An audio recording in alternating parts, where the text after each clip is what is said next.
함께하면 됩니다. 야! 함께하면 됩니다.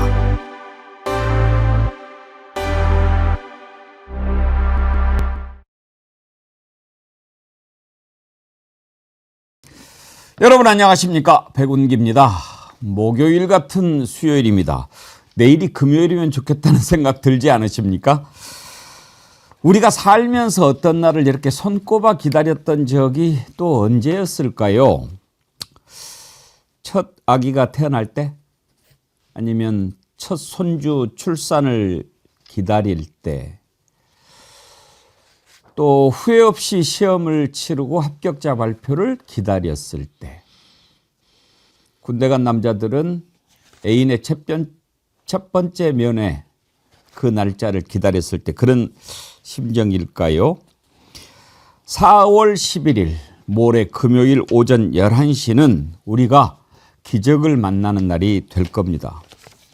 소소한 일상이 사실은 기적 아니겠습니까? 생업을 포기하고 매일 밤 탄핵 촉구 집회에 나가서 윤석열 파면을 외쳤던 우리 국민들이 소중한 일상으로 다시 돌아가는 그런 날이 될 것입니다. 애타게 기다립니다. 피청구인 대통령 윤석열을 파면한다. 아니 대통령 같지도 않은 윤석열을 파면한다. 그 주문을 기다립니다. 생방송 백운계 정치 1번지 출발합니다. 제가 좀 어제부터 흥분 상태인가 봐요. 4월 4일인데 방금 전에 4월 11일이라고 제가 말을 했습니다. 11시 이야기하다가 말이 헛나갔는데요. 여러분 용서해 주세요. 4월 11일이 아니고 4월 4일 오전 11시 내일 모레 그날 우리 기다리고 있습니다. 네, 여러분 투다리 브랜드는 다 아시죠? 그런데 그 투다리가 이번에 정어리몰하고 계약을 맺어가지고 그 제품을 아주 좋은 가격에 여러분께 드리는 그런 행사입니다.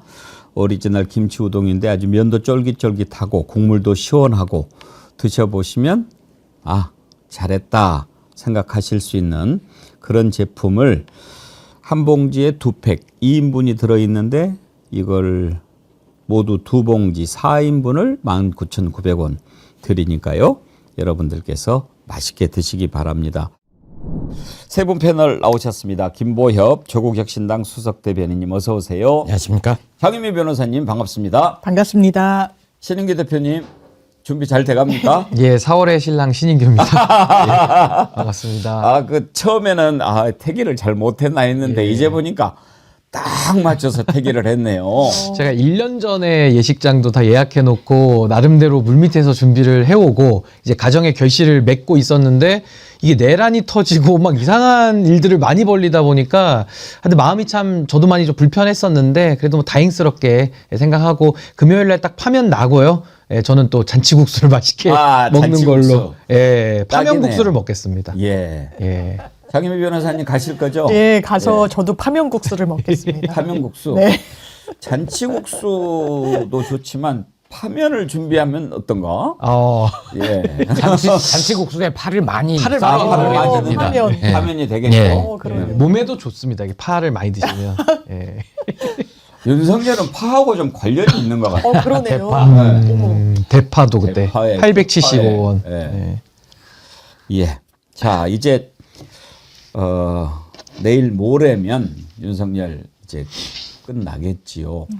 장윤미 변호사님 지금쯤 편결이 다 끝났겠지요? 예, 편결이 끝났다라고 지금 보도가 나오고 있기도 하고 박근혜 전 대통령 때는 사실 선고 주문을 읽기 거의 직전까지 편결을 했다라고 알려져 있어서 아마 이번에도 그러지 않겠느냐라고 했는데 사실 편결을 마친 이후에 이 공문도 이미 왜냐하면 피청구인 측에는 송달을 시켜야 되기 때문에 오히려 편결이 다 끝나기도 전에 지금 시점을 뭐 저울질해 보면 보낸 걸로 보여서 이걸 전반적인 상황을 좀 고려해 보면 아마 기각각하 나오지 어렵지 않겠느냐라는 좀 전망이 나오는 것 같고 지금은 5대3, 5대3은 정말 교착 상태일 수 있는데 그건 아니었던 거죠.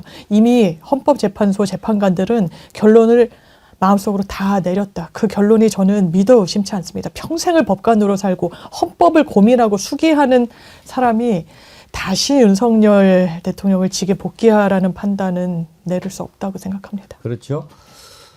박근혜 대통령 파면할 때도 그때 이제 뭐 평결을 당일했다 그런 얘기가 나오기는 했지만 나중에 확인된 바로는 이미 며칠 전에 평결이 다 끝났다 그러더라고요. 예, 결론은 일찍 나 있었습니다. 예. 그런데 계속 보안 때문에 그 결론이 흘러나갈까 봐 전전긍긍했던 거고 당일 아침에 했던 건 그날 뭔가 결정이 뒤바뀐 게 아니고 어떤 사소한 결정들 그런 얘기를 나눴던 것으로 기억합니다.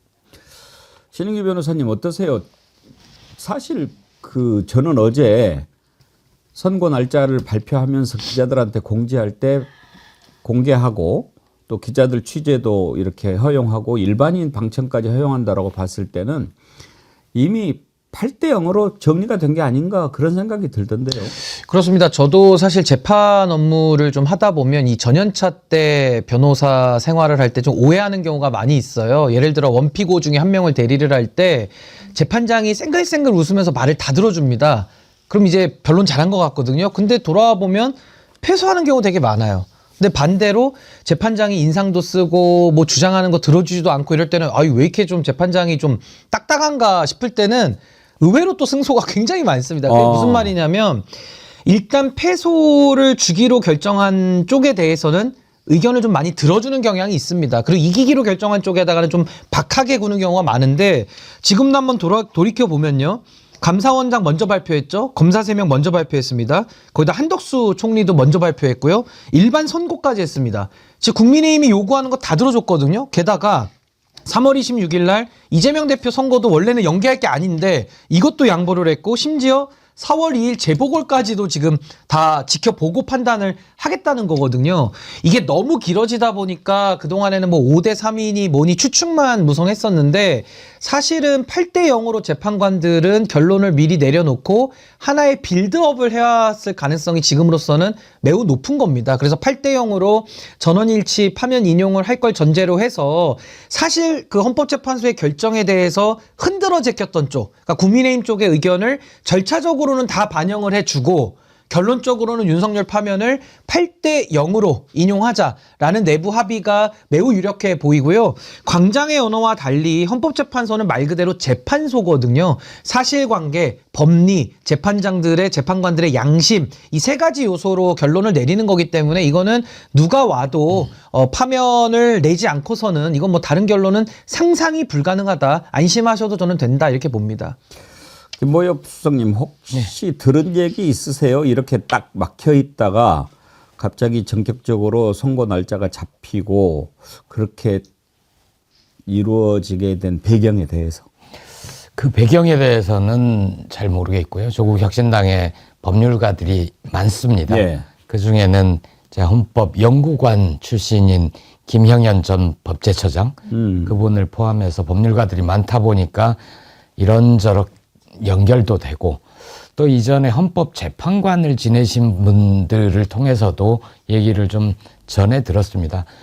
8대 0이라는 걸 저희는 그래서 처음부터 의심하지는 않았는데 지난주인가요? 5대 3 데드록이라는 표현이 딱 굉장히 인상적이고 그런 표현이 나와서 좀 긴장하지 않았었습니까? 오늘 아침에도 김영현 전 처장님과 말씀을 좀 나눴는데 5대 3 데드록 그건 없었을 것이다. 아예. 예, 아예 없었을 것이다. 그 얘기가 나오면 5대 3인 상황이면 문형배 소장 대행이나 정교선 재판관이나 이분들은 선고기일을 잡을 사람이 아니다. 선고기일을 잡았다는 것 자체는 다른 결론이 아니라 8대 0 전원 일치 파면일 가능성이 높다는 거다. 이번 주를 마지막으로 왔다. 이게 선고가 잡히지 않고 다음 주로 넘어갈 경우에 아, 내부에 문제가 있구나. 전원 일치 파면이 아닐 수 있겠구나. 이런 생각을 할 수 있었는데 다행히 이번 주 금요일 4월 4일로 잡혀서 8대 0을 의심하지 않는다. 12월 3일 아니었습니까? 작년? 예. 12월 3일이고 그날로부터 123일 만에 그러니까요. 예, 예. 123, 123이 됐더라고요. 응징을 하게 되는 거죠. 그 이제 확인은 안 되죠. 워낙 보안이 철저하게 유지가 되는 곳이고 그래서 이제 이런저런 얘기들이 나오는데 다만 최근에 이제 그 찌라시로 이렇게 도는 얘기는 그런 건 있었어요. 선고 날짜를 못 잡는 게 5대 3이 안 바뀌고 있는 상황 때문이었다. 그래서 문영배 이미선 재판관이 이제 4월 18일 날 퇴임하는데 이런 상황이면 우리가 아예 그 선고 못하고 퇴임한다. 그러면 그에 대한 모든 책임을 져야 될 것이다.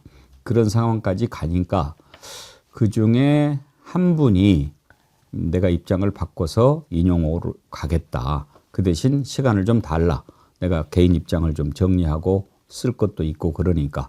그렇게 하면서 실마리가 풀렸고 이제 6대 2가 되면 어차피 인용이 되는 거니까 나머지 2명도 인용으로 가고 뭐 개인 의견이나 뭐 이런 것을 밝히는 것으로 정리가 됐다.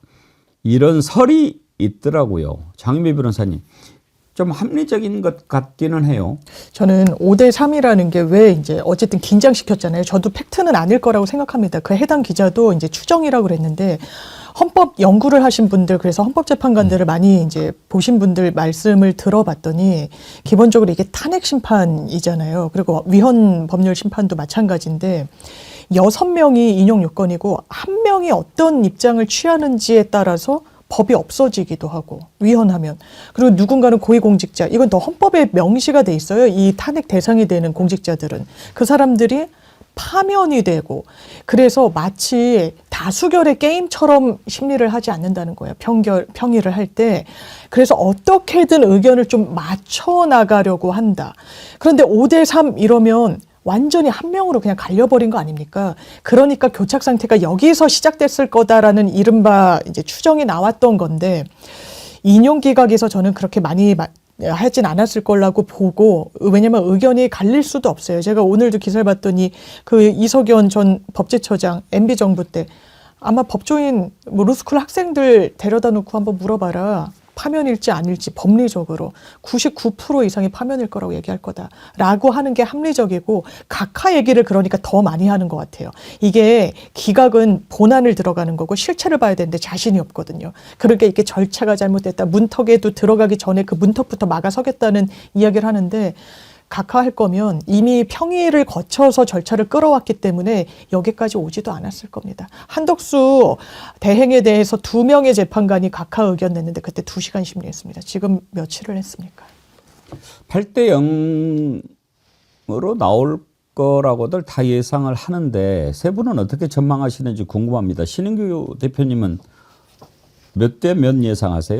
저는 이렇게 헌법재판소의 그 선고일이 고지가 좀 늦어지면서 내부에서 최소 한 명 정도는 저는 강력하게 반대하는 사람이 좀 있겠구나라는 추측을 해왔었거든요. 네. 뭐 5대3 설은 저는 애초부터 취급을 안 했었고요.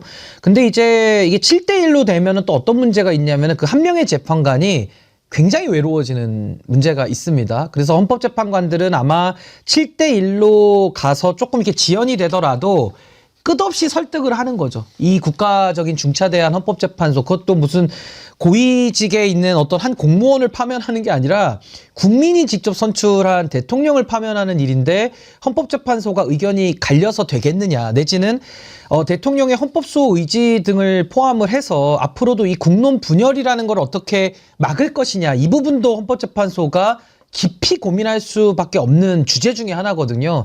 그렇다라고 한다면은 그 한 명의 재판관이 어떤 절차 지연까지는 영향력을 끼치더라도 마지막 최종 단계까지 7대1로 의견 내기는 매우 부담스러울 수밖에 없기 때문에 저는 8대 0으로 간다라고 보는 것이고요. 이게요, 윤석열 대통령을 만약에 직에 복귀시킨다고 하면요, 친위 쿠데타를 한 것이 명백한데, 그래서 현직 대통령으로서 최초로 내란죄로 지금 재판받고 있는 사람을 직에 복귀시키면 한 번 친위 쿠데타가 어렵지 2번, 3번은 너무 쉬운 겁니다. 그렇기 때문에 저는 헌법 수호의 책임을 지고 있는 헌법재판소는 헌법을 수호하는 곳이지 헌법을 포기하는 곳이 아니거든요. 그렇기 때문에 저는 8대 0으로 이거는 결론을 내릴 수밖에 없는 것이고 아무리 결정문을 상상해봐도요. 기각결정문은 법조인이라면 쓸 수가 없다. 근데 그거를 불가능을 쭉 한다고 하면은 윤석열의 순장조가 되겠다는 건데 이분들이 뭐 법조인으로서 가장 영예로운 재판관의 지위까지 오르신 분들이 이제 무슨 더 욕심이 있겠습니까? 그러니까 저는 재판관들의 양심을 좀 믿어줄 필요가 있지 않나 좀 그런 생각이 듭니다. 매일 새롭게님 8대 0입니다. 확실합니다. 어젯밤 꿈속에서 그 장면을 봤어요.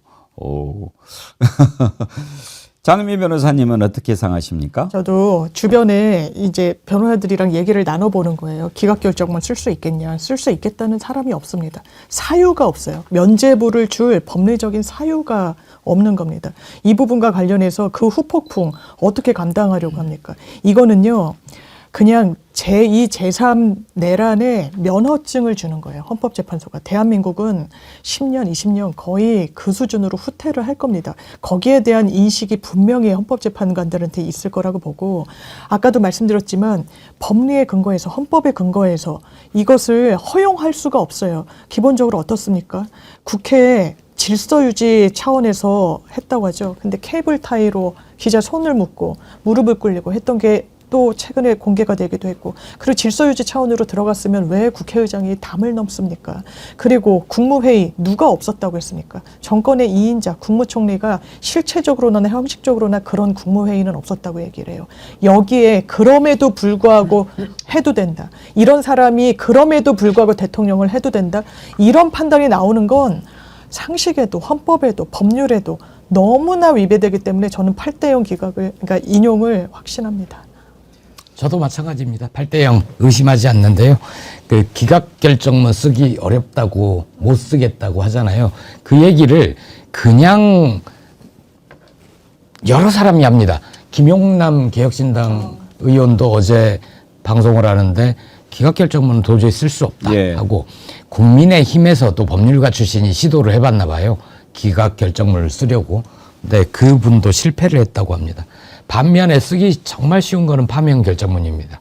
조국혁신당이 최근에 어떤 걸 했었냐면 할 거 다 해봤잖아요. 삼보일배, 1만 배, 뭐 삭발 다 해봤는데 안 돼서 참다 못해 직접 쓴 파면 결정문 쓰기 운동을 한번 했거든요. 캠페인을. 김선민 대표부터 시작해서 저도 한번 써봤는데 정말 잘 나가요 이거. 예전에 기사 쓰는 것보다 쉬워서 쫙쫙쫙쫙 해서 마지막에 주문 피청구인 대통령 윤석열을 파면한다. 쓰니까 잘 써지더라고요. 이렇게 늦어졌던 것, 과거 박근혜 때 보면 당일 오전에까지 평일을 이어갔던 것처럼 얘기를 하지만 사실 결정이 일찍 났다는 거 아닙니까? 이번도 마찬가지입니다. 일찌감치 8대 0 결정을 났지만 이게 국론 분열도 심해지고 사회통합도 걱정해야 되고 그러니까 모두를 설득할 수는 없어도 탄핵을 반대하는 사람들마저도 저런 논리에는 수긍이 가는 그런 결정문을 써야 되겠다고 생각을 했을 거고 역사의 길이 남을 판결문 아닙니까? 결정문이니까 티 하나, 오자 하나, 흠 하나 없게 완벽한 걸 쓰기 위해서 계속 살펴봤을 거다. 다만 이제 출신에 따라서 자기를 추천해 준 쪽을 좀 생각해야 되는 분들은 별개 의견으로라도 난 나의 의견을 좀 밝혀야 되겠다. 이런 분들이 아직 완성 못했어. 조금만 기다려줘. 이러면서 선고기일이 늦어진 거 아닐까.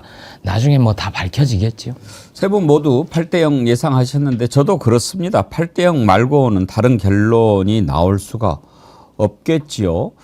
이제 8대 0 전원일치로 윤석열 파면이 선고가 될 텐데 전원일치인가 아닌가 하는 것을 엿볼 수 있는 게 그 재판장이 이렇게 그 발표할 때 선고문을 읽을 때 거기에 따라서 좀 다르다고 그러더라고요. 시중기 대표님. 그러니까 주문을 먼저 읽느냐 나중에 읽느냐로 알 수 있다고 하더라고요. 그렇습니다. 그러니까 이게 지금 탄핵 심판은 현재 이제 원래 9명으로 헌법재판소가 구성돼야 됨에도 불구하고 마흔역 재판관 임명이 안 됐기 때문에 8명이 지금 심리를 해왔고 박근혜 탄핵 때도 8명이 헌법재판관 똑같이 했습니다. 그랬을 때는 6명 이상이 인용을 하면 그러니까 최소한 6대 2만 나와도 파면은 되는 겁니다. 근데 이제 6대2, 7대1, 8대0 설이 있는 건데 의견이 갈릴 경우, 그러니까 8대0이 아닐 때는 문영배 소장 대행이 들어와서 결론을 먼저 이야기를 하고 각각의 의견을 먼저 발표하게 한 다음에 이제 인용 의견을 내는 것이고, 전원일치일 경우에는 반대로 합니다. 그러니까 전원일치일 때는 먼저 각하사유 판단한 거 설명해주고, 그다음에 재판관이 다 읽죠. 재판장 그 소장 대행을 하고 있는 문영배 재판관이 다 읽을 텐데, 그러고 나서 이러이러한 부분에서 이유가 다 있기 때문에, 만족이 되기 때문에 중대한 헌법과 법률 위반 때문에 윤석열을 파면한다. 그리고 헌법소 의지가 없고 앞으로도 기대할 게 없다라는 얘기가 반드시 들어가 있을 겁니다. 그렇게 되면 맨 마지막에 우리가 다 듣고 싶어하는 주문, 피청구인 대통령 윤석열을 파면한다 라고 하면서 재판장이 그 시각을 확인을 할 거거든요. 그래서 선고문을 다 읽고 그 시간이 아마 한 11시 한 20분 정도 예상을 하는데요. 그 시간을 기재하는 순간 이제 그 효력이 발동이 돼서 윤석열은 그 즉시 이제 직을 잃게 되는 것이죠. 그래서 이게 공개 생방송도 하고 또 일반인들 방청도 지금 4,000대 1의 경쟁률을 뚫고 아마 많은 분들이 오실 걸로 예상이 되는데요. 아마 전 국민이 지켜보고 또 전 세계가 지켜보는 가운데 아마 인용 주문을 맨 마지막에 읽는 전원일치의 아마 파면 결정이 될 가능성이 저는 매우 높다 그렇게 생각합니다. 마지막 주문은 문영배 헌재 소장 권한 대행이 읽겠지요. 피청구인 대통령 윤석열을 파면한다. 전체적으로 지금 이 낭독하는 시간이 한 20분 정도 예상합니다. 노무현 전 대통령 때는 25분, 박근혜 전 대통령 때는 21분이 걸렸다고 합니다. 이번에도 아마 이 정도 선이지 않을까. 이제 뭐 그동안 시간이 오래 걸렸기 때문에 길 수도 있고 워낙 단순하기 때문에 더 짧을 수도 있고 아무튼 좀 지켜봐야 되겠죠. 저거는 제가 설명 조금 드리면 네. 아마 인용 결정문은 굉장히 길게 나올 겁니다. 제 생각에는 한 100페이지는 최소 넘을 거고 한 150페이지 사이에 아마 양은 많을 것 같고요. 보도자료도 당연히 내겠지만 문영배 소장 대행이 읽는 그 선고문을 또 따로 씁니다. 그러니까 요거는 이제 읽기 편하게 이제 따로 정리를 하는 것이죠. 그래서 아마 그 선고문을 과거에는 읽었던 시간이 이제 20분 정도 평균으로 이제 나타날 거라서 아마 이번에도 그 비슷한 수준 아닐까 예상을 좀 해봅니다. 예. 자, 그러면 박근혜 때, 노무현 때 헌재 소장이 최종 선고를 했던 장면 그때 한번 보시죠.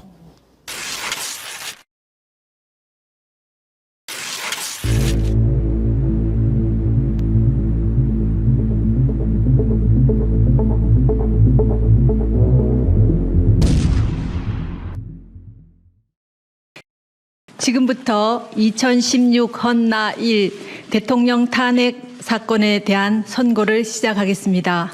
이에 재판관 전원의 일치된 의견으로 주문을 선고합니다. 주문, 피청구인 대통령 박근혜를 파면한다. 대통령 박근혜를 파면한다. 이 결정에는 세월의 참사와 이를 기각하기로 하여 주문과 같이 결정한다. 주문, 이 사건 심판 청구를 기각한다. 예. 박근혜 파면 때 저도 국회 앞에 현장에서 그 발표하는 장면을 기다렸는데요. 너무 큰 사건 같은 경우에는 이 시간 감각, 공간 감각이 좀 왜곡되는 것 같아요. 저는 기억하기로 한 2시쯤이었던 걸로 기억을 했거든요. 근데 이번에 보니까 그때도 11시였더라고요. 예. 그런데 저는 그때 국회 앞에서 이걸 봤던 시간이 오후였던 것 같더라고요. 그래서 이게 이렇게 기억이 왜곡될 수 있구나 그런 생각이 들었어요. 저는 그런 비슷한 경험이 뭐가 있냐면 세월호 참사 때 이 기억이 통으로 없습니다. 그 사건을 봤던 TV에서 봤던 것 그로부터 몇 시간 동안의 기억이 제가 무엇을 하고 있었는지가 아예 기억이 없어요. 네. 그래서 다른 사람한테 그때 나 뭐 하고 있었냐 물어볼 정도였는데 근데 박근혜 때는 저는 생생하게 기억이 납니다. 그 탄핵소추안이 통과됐던 숫자 234 그 놀라운 숫자도 오래 기억이 나고 당시 한겨레 편집국에 그 주문 피청구인 박근혜 파면한다라고 했을 때 울려 퍼졌던 환호성 이런 것들을 기억을 합니다.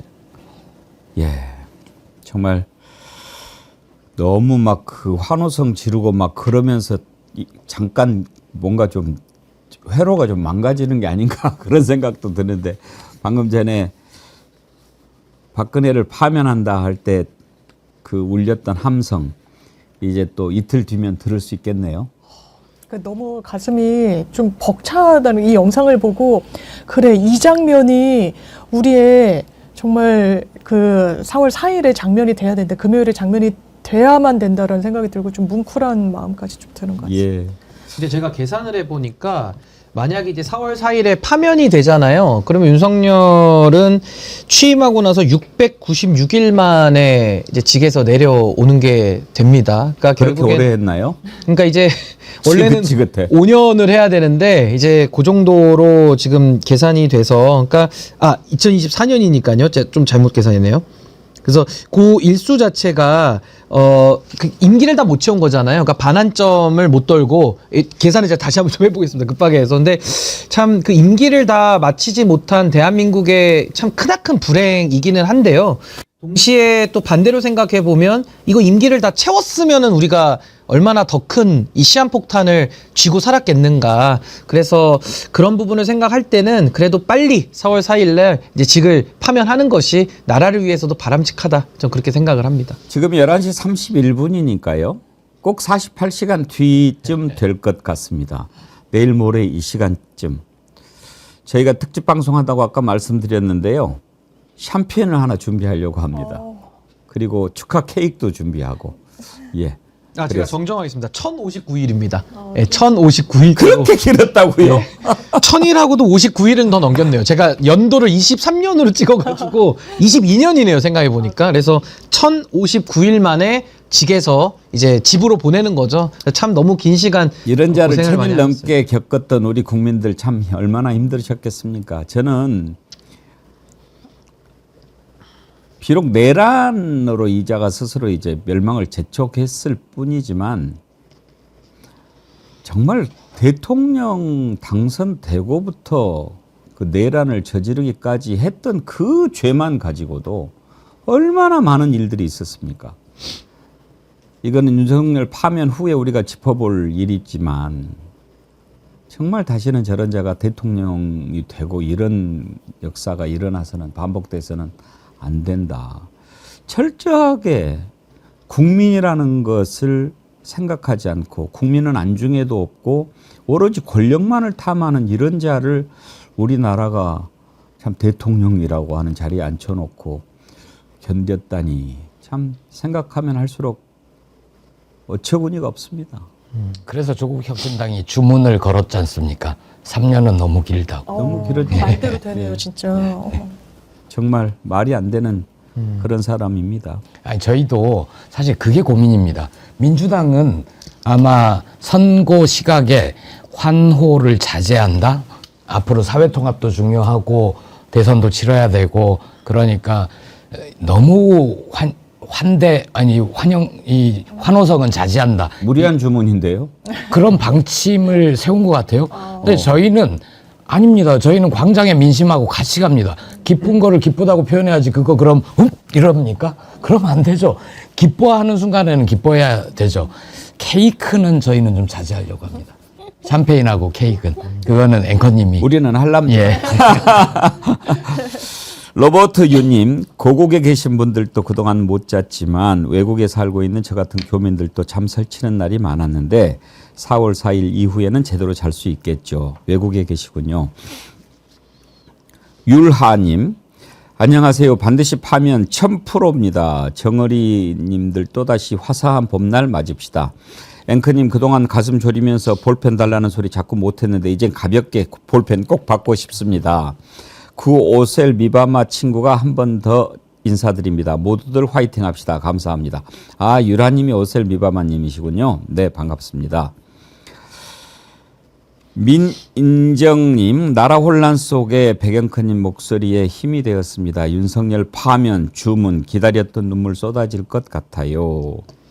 수사한나님, 신인규 변호사님 결혼 축하드립니다. 아들, 딸 쑥쑥 많이 낳고 애국하세요. 아, 너무 감사합니다. 예. 김이부님, 2022년 3월 10일부터 시작된 스트레스가 드디어 2025년 4월 4일에 해방되는군요. 청명한 날에 저는 지인들과 외식할 거예요. 그날이 청명이더라고요. 또 하늘이 맑은. 황금알님, 여기는 부산. 방금 투표소에 갔는데 투표율이 너무 저조합니다. 노인 몇 명밖에 안 보입니다. 오후 8시까지니 퇴근 후 꼭 투표하시기 바랍니다. 오늘이 보궐선거 날인데 정말 너무 투표율이 낮습니다. 지금 이런 상황에서 좀 마음이 그렇게 여유가 없으시겠지만 우리가 이런 날일수록 꼭 투표를 해야 합니다. 그 지역에 사시는 분들, 우리 지역에 보궐선거 있는지 없는지는 너무나 잘 아시지 않겠습니까? 혹시라도 투표하지 않으신 분들 반드시 투표에 참여하시기를 제가 간곡히 부탁드립니다. 우리가 보여줘야 합니다. 희망을 바라면님, 안녕하세요. 배공갱커님, 패널분들도 목소리가 나는군요. 모두 수고하셨습니다. 김상욱님, 곽종근님, 국정원 차장님, 홍장원 차장 이름이 생각이 안 나셨나 보네요. 우리 모두 머릿속에 새겨두고 가슴속에 깊이 담아놓고 계속 기억해야 합니다. 어려운 결정인데 이런 분들 때문에, 이런 분들 덕택에 파면까지 이르게 된 겁니다. 큰 일을 하신 분들입니다. 하면서 슈퍼챗도 보내주셨는데 희망을 바라면님 감사드리고요. 코리아 브라보님, 4월 4일 11시 윤석열 파면, 우리 모두 잔칫날입니다. 모두들 정말 고생 많으셨어요. 다시 또 신명나게 살아보시게요. 3년이 지옥 같았습니다. 천국문이 열릴 겁니다. 유후 하셨고요. 잘 살아보세님, 성렬이가 박근혜랑 똑같은 생각을 하고 있을까요? 윤석열 책 썼다는데 제목은 새로운 한국이라고요? 너무 웃기네요. 얼척도 없고. 방금 전에 속보가 떴는데 윤석열 이제 피청구인이니까요. 탄핵 심판 선고 기일 이렇게 이제 우편물을 보내는데 관제에서 수령했다. 뭐 이런 거야. 수령하든 안 하든 뭐 상관없이 되는 거죠. 다만 궁금한 것은 그날 윤석열이 과연 헌법재판소에 나올까 하는 건데 장윤미 변호사님 나올까요? 저는 못 나올 거라는 생각이 드는데요. 기본적으로 일단 인용 가능성이 매우 높다고, 저는 법조인으로 평생 살아온 윤석열 피청구인이 더 잘 알 거라는 생각이 들고, 그러면 아까도 시간 짚어줬지만 주문을 읽음과 동시에 시간을 기재하고 그 법적 효력이 바라는 겁니다. 그러면 경호는 받을 수 없어요. 어디로 들어가야 되냐? 본인의 원래 살던 사저로 가거나 아니면 뭐 짐을 꾸리러 간저로 다시 가겠지만 경호의 지원을 받지 못하고 이 성남 민심을 어떻게 본인 감당할 수 있겠습니까? 그게 두려워서라도 저는 안 나오는 게 아니라 못 나올 거라고 생각합니다. 신인규 대표님은? 아니, 저도 뭐 비슷하게 보는데요. 뭐 본인이 떳떳하고 당당하다 그동안 이렇게 주장해 왔는데, 아니 떳떳하고 당당하면 나오면 되죠. 근데 안 떳떳하고 못 당당할 겁니다. 그냥 자기가 지은 죄를 본인은 알 거 아니겠습니까? 그러니까 재판정에서 와서 수많은 거짓말을 했고 그 자기가 임명했던 장군들하고 배치되는 모순되는 주장들 얼마나 많이 했습니까? 부끄러움을 몰랐기 때문에 참 국민들이 보면서도 참 정말 뻔뻔하다라고 생각을 하면서 혀를 내두를 정도였는데요. 자기가 자기 지은 죄를 스스로는 알 거기 때문에 저는 뭐 결코 본인이 당당하지 못한 사람이라서 나오지 못한다고 보고요. 전 여전히 생생하게 기억납니다. 그 석방 때 본인이 이 어퍼컷 비슷하게 주먹을 움켜쥐면서 누구와 싸우자는 식으로 그 이상한 모션을 해가지고 참 불쾌 지수를 높여줬는데요. 이제는 윤석열이 할 일은 박스 떼기 사가지고 짐 쌀 일만 남은 겁니다. 예, 헌재 나올 생각은 어차피 못할 테니까 박스 사가지고 짐이나 싸고 있기를 바랍니다. 짐이나 빨리 싸세요. 짐. 근데 김보엽 수석은 워낙 사악한 자라서 그러니까요. 저는 그 부분 좀 걱정은 됩니다. 지금 원래는 안 나가려고 했는데 신인규 대표님 방송을 보고 그래? 그러면 나갈까라고 하지 않을까 걱정이 되는데 맞습니다. 지금은 관저에서 나올 준비해야죠. 며칠 말미를 줄지 모르는데 이삿짐 싸야 되고요. 헌법재판소 재판 끝나면 내란죄 재판 또 들어가잖아요. 관저에 합법적으로 탈옥해서 갔던 가장 주요한 목적 중에 하나가 증거인멸, 그리고 사람들끼리 입 맞추고 이런 거였을 텐데, 그 혹시라도 아직 인멸하지 못한 증거가 있거든 철저하게 그거부터 인멸을 해야지 어떻게 그 헌재 나들이 할 시간이 있겠습니까? 그리고 경호 그 시간부로 해제가 돼버리면 집에는 어떻게 갈 거예요? 그러니까 이제 필요 최소한의 경우만 하게 되기 때문에 물론 뭐 파면당했다고 아예 경우를 다 빼지는 못하지만 필요 최소한으로 하니까요. 아마 본인이 나와서 아마 관저까지 돌아가는 게 막막할 겁니다. 앵커님 걱정하시는 게 아마 그런 걸 것 같아요. 그 흉악한 자는 아마 파면 결정을 받고 나서 그 앞에 있는 탄핵 반대 집회장 연단에 올라 여러분 이거는 반란입니다. 이것이 내란입니다. 저는 그게 걱정되는 거죠. 예. 격동시킬까 봐. 그러고도 못할... 남을 자니까. 예, 그러고도 남는데 그러지 못할 겁니다. 저는 대한민국의 공권력의 힘을 믿습니다. 그런 일이 일어나지는 않겠죠. 그런데 워낙 이자가 사악하고 또 지금도 한덕수, 최상목 그 내란 세력들이 여전히 버티고 있기 때문에 완전히 걱정이 사라지는 건 아닙니다. 저건 빨리 다 정리를 해야겠지요. 김지훈님, 경남 진주입니다. 4월 4일 지인들과 점심 약속 잡았습니다. 국짐당원 지인들한테 기분 좋게 점심 쏠 겁니다. 그놈들 얼굴 표정 좀 보고 싶어서 흐흐 하셨는데 예. 에미야 구기짜다님, 광주천변 벚꽃이 한창인데 드디어 우리나라도 이제 세상 이치에 맞게 좀 돌아가는 건가요? 기대합니다. 파란만장 미세스리, 4월 5일이 결혼 27주년인데 윤석열 파면이 엄청 큰 선물이 되길 간절히 기도합니다. 예, 우리 신인규 대표님하고 결혼 기념일이 같으시군요. 윤태식님, 썩렬이가 탄핵되는 순간 같이 물류센터 일하는 모든 기사들 빵빵빵빵빵 크게 울리기로 약속을 했습니다. 아, 경적 울리는 걸로요? 좋으신 생각인데요. 예, 뭔가 이런 것도 많이들 하실 것 같아요.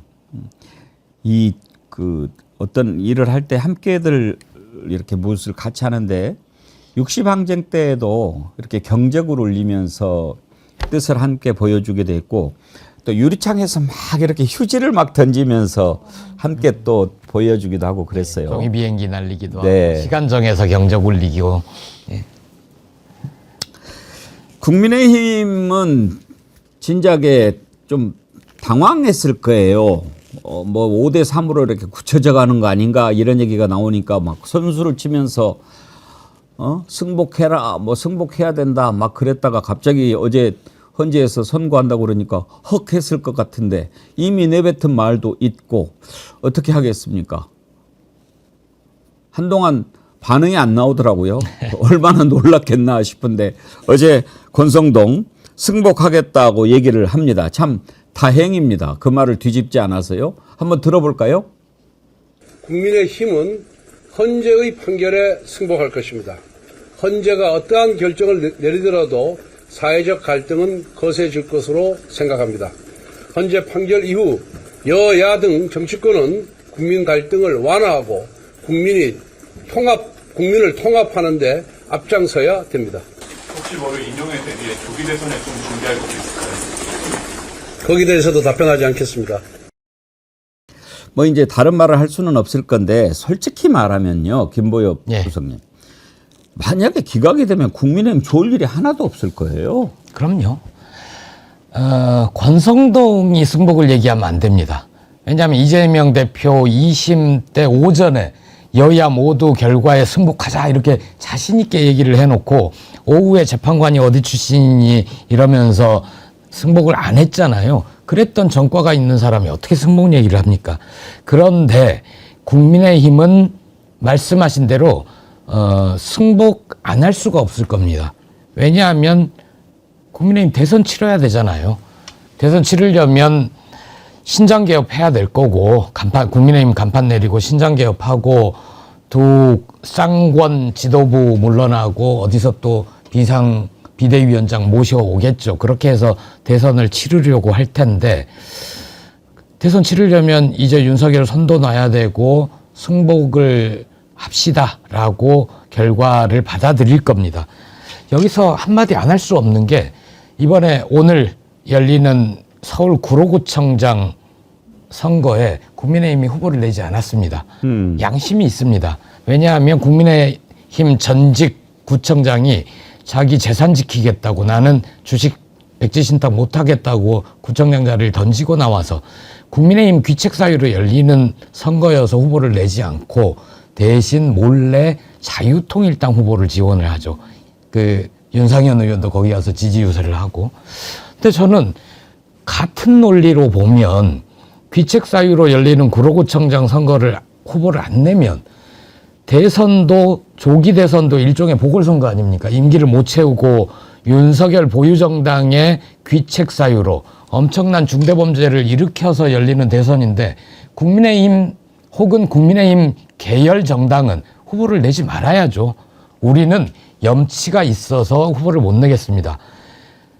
다시 국민들에게 우리한테 권력을 달라, 표를 달라고 얘기할 염치가 없습니다. 이번 대선은 빠지고 다시 보수를 해서 다음 대선을 준비를 하겠습니다. 이렇게 나와야 되는 게 정상 아닙니까? 오르골량인의 TV님이요. 부산 교육감 선거도 관심 가져주시기 바랍니다. 디올백 무죄 이끈 검찰 출신 정승윤이 출마했습니다. 전환길과 세이브 코리아에서 적극 후원하고 있답니다. 그랬는데 그 디올백 무죄 이끈 검찰 출신 정승윤이 여기 후보로 나갔나 보죠? 그 권익위에서 그 어처구니 없는 발표를 할 때 당시 부위원장으로서 이제 기자들 앞에서 발표를 했던 그분이고 검사 출신인데 아마 부산대 로스쿨에서 교수를 지낸 걸로 알려져 있는 사람입니다. 김바다님, 김성훈이 어떻게 나올지가 제일 궁금하네. 뭐 끝까지 지 혼자라도 경호한다고 딸랑거리려나? 아니면 누구보다 빠르게 남들보다 다르게 빠른 손재를 하려나? 글쎄요. 제시켜 알바님, 경호이사, 우리 생각처럼 상식적으로 할 사람들이 아닙니다. 속 좀 썩일 거예요. 그런 생각도 좀 들기는 해요. 부산이대희님, 안전한 구치소로 대피해야지요 하셨는데 박근혜 전 대통령 때는 한 이틀 정도 있다가 나왔어요. 이제 거처도 준비하고 그렇게 해야 되니까.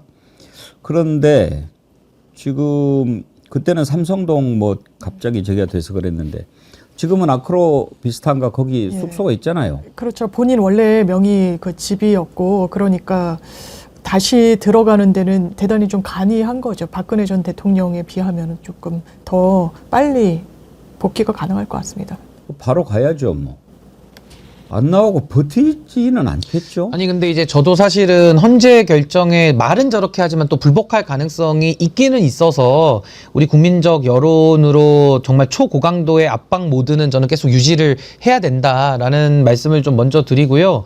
다만 이걸 좀 보시면 될 것 같아요. 오늘 이복현 금감원장이 사의를 표했거든요. 그러니까 소위 말해서 지금 윤석열의 딸랑이들, 윤석열의 하수인들이 다 제 살 길 지금 찾아가고 있어요. 그러니까 그렇기 때문에 이제 파면 결정이 선고되는 그 순간부터는 윤석열은 그냥 대통령이 아닌 게 되는 겁니다. 그래서 되돌릴 수 없는 불가역적인 결정으로 끝나버리는 거거든요. 그때부터는 뭐 하루 이틀 진통은 있을 수 있겠으나 저는 뭐 권성동부터 이 지금 국민의힘에 있는 자들이 윤석열 좋아서 저기 붙어 있는 게 아니고요. 당권 먹으려고 지금 이렇게 침 질질 흘리는 그 불독 그림 생각하시면 됩니다. 그래서 하이에나 때처럼 당권을 놓고 아마 서로 엄청난 싸움을 벌이려고 지금 예비 장전들 하고 있는 상황이라서 탄핵 선고를 아마 저들이 더 간절히 좀 기다리고 있다라고 저는 봅니다. 그래서 윤석열과 순장하겠다라는 맹륜들 일부를 제외한 나머지 지금 국민의힘의 사람들은 당권 다툼을 향해서 아마 또 다른 내부 내전을 또 향해 가지 않을까. 그래서 저는 걱정은 하겠지만 그렇게까지 너무 이렇게 우려하실 만큼의 그건 아니다. 저들의 욕망이 우리 생각보다 굉장히 셉니다. 예. 윤석열이 이제 한남동에서 뭐 곧바로 나올 텐데 문득 그런 생각이 저는 들었는데 이제 윤석열 파면되고 나면 60일 이내에 대통령 선거 하지 않습니까? 그러면 이렇게 이제 우리가 한번 박근혜 때 겪어봤는데 이렇게 대통령 선거를 하면은 인수위 구성할 시간이 없이 그 다음날 곧바로 취임을 해야 되지 않습니까?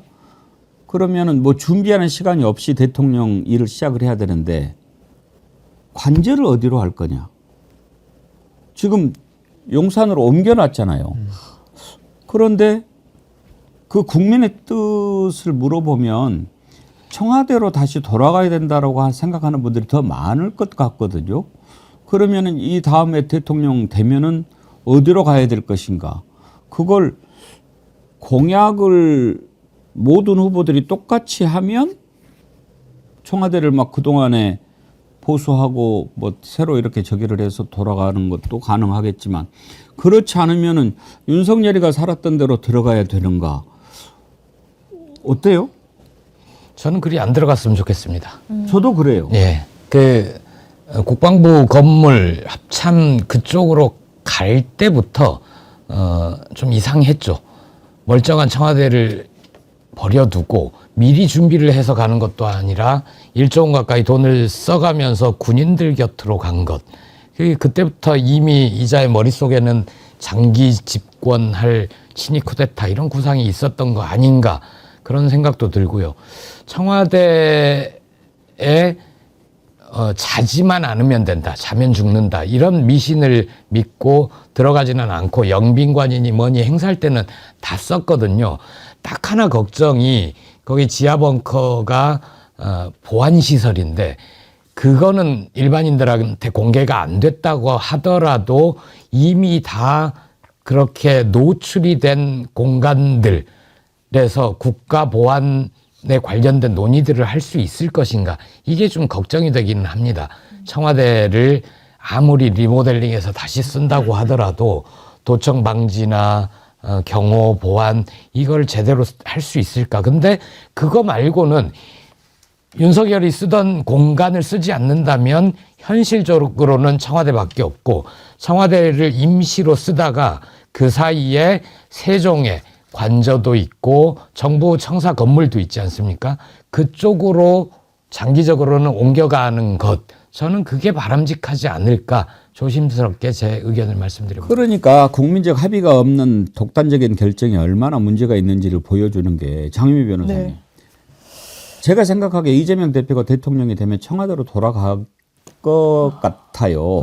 그런데 지금 한덕수가 버티고 있는데 뭐 청와대 대통령 뭐 누가 끝나고 돌아간다고 해서 그거 보수 그동안 하고 그럴 것 같지도 않고. 그렇죠.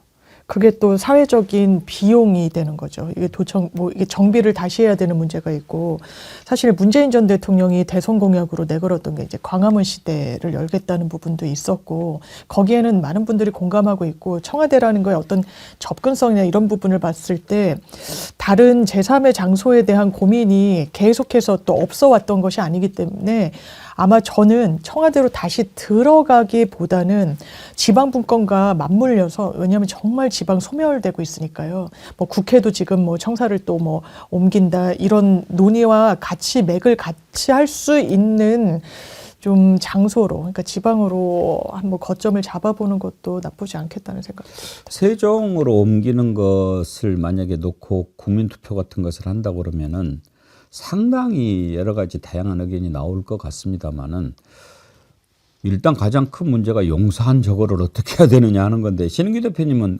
묘안이 있습니까?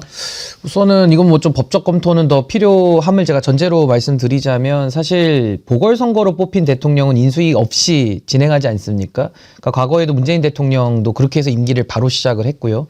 이번에는 또 이게 친위 쿠데타를 겪으면서 또 보궐선거를 하니까 지금 말씀하신 대로 관저 문제, 또 보안 문제, 청사 문제 다 지금 줄줄이 엮여 있는 겁니다.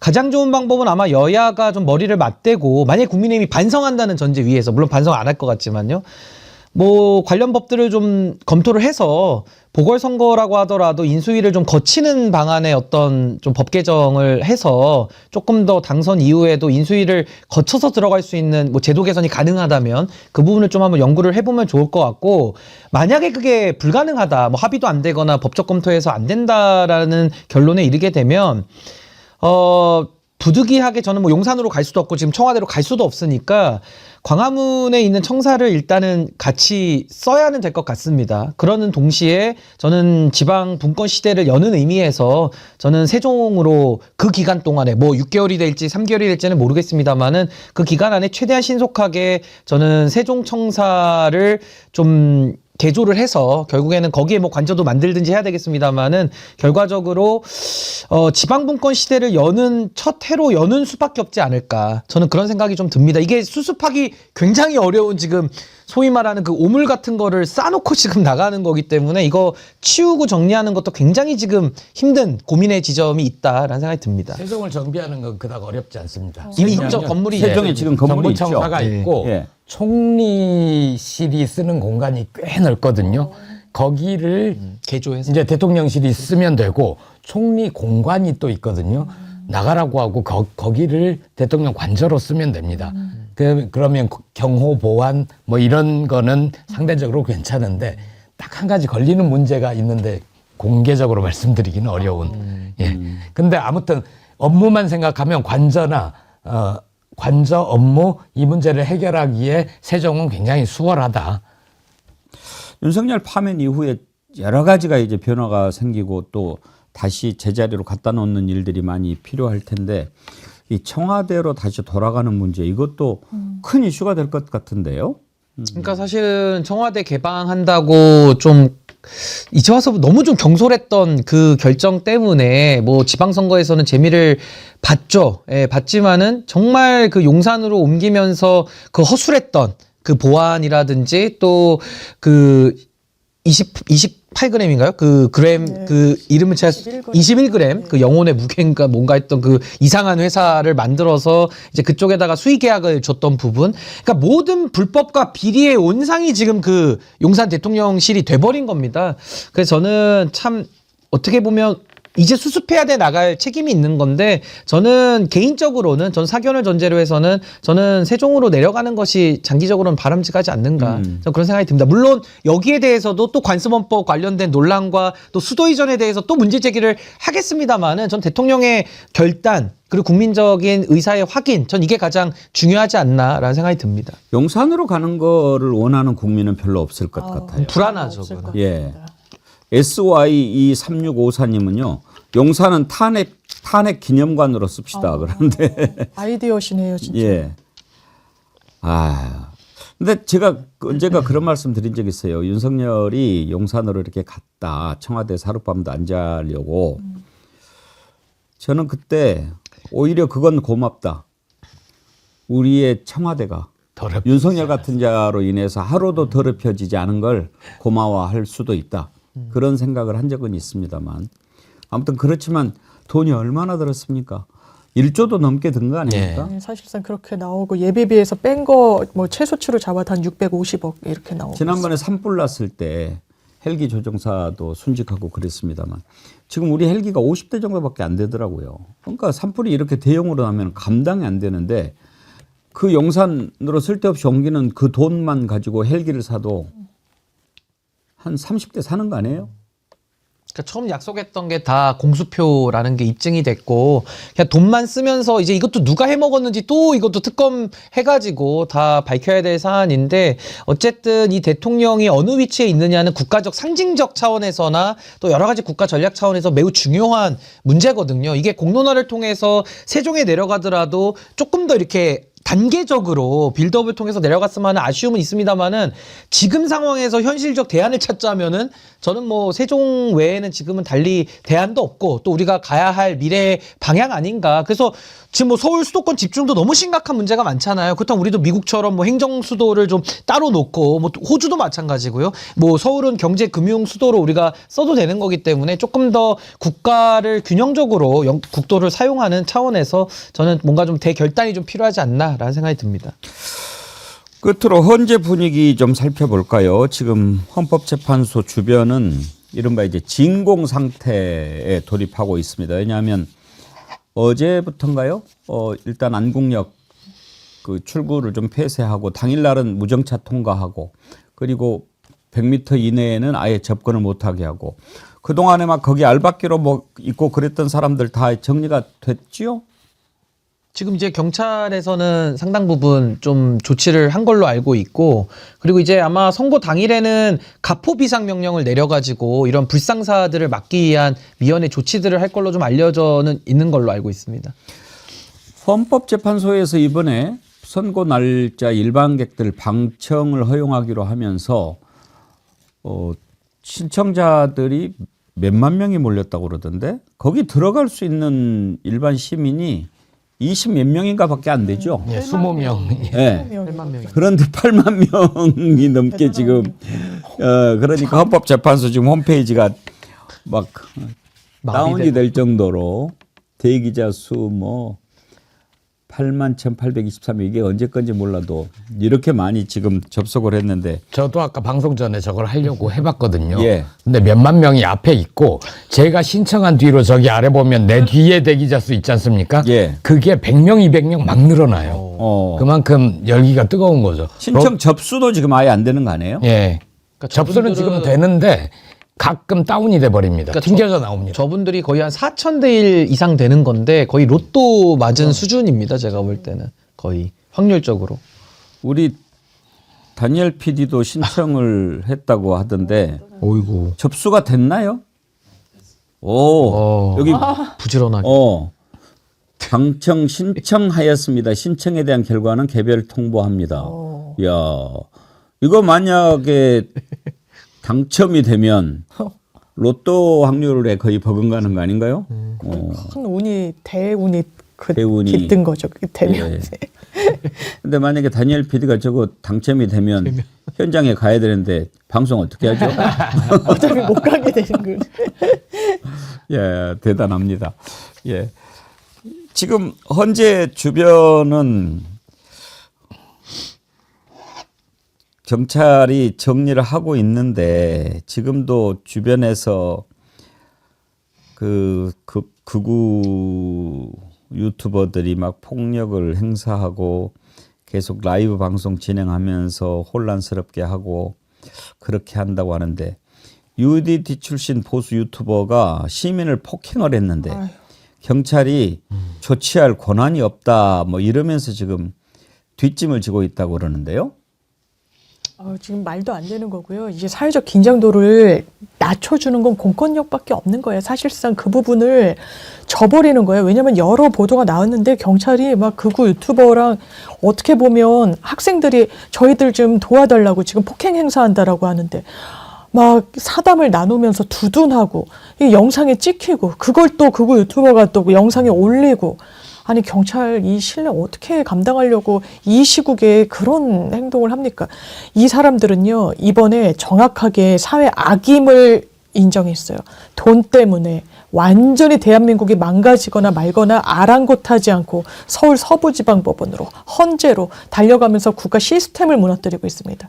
돈줄을 끊어놔야 된다라는 사설까지 나오고 있죠. 어떻게든 도려내야 된다라는 국민적 공감대가 저는 이번 또 윤석열 사태를 보면서 드러났다라고 생각합니다. 그날 일단 경복궁, 창덕궁, 덕수궁 이렇게 궁궐 세 곳은 다 문을 닫을 예정이라고 하고요. 지하철 3호선 안국역도 일부 출구를 폐쇄하고 선고 당일에는 무정차 운행합니다.